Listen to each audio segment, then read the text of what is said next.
going to Regina. So, kung makikita ninyo, ang way namin is dire-diretso lang. GPS. Bakit may GPS? Yan, dire-diretso lang. Mula from Saskatoon to Regina, 2.5 hours. Punta kami ng Jollibee. Kung makikita nyo, super flat siya. Wala kang makikitang elevation. Like, walang mountains. Like, super flat. Ganun lang talaga makikita. Prairie. Ang Saskatchewan is prairie. Ano ba yan? Yan.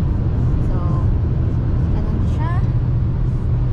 Yan ang aking driver. Say hi to my camera, to my vlog. Say hello. Hello world. Hello Canada.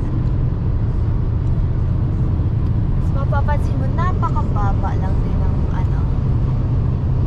parang mababa yung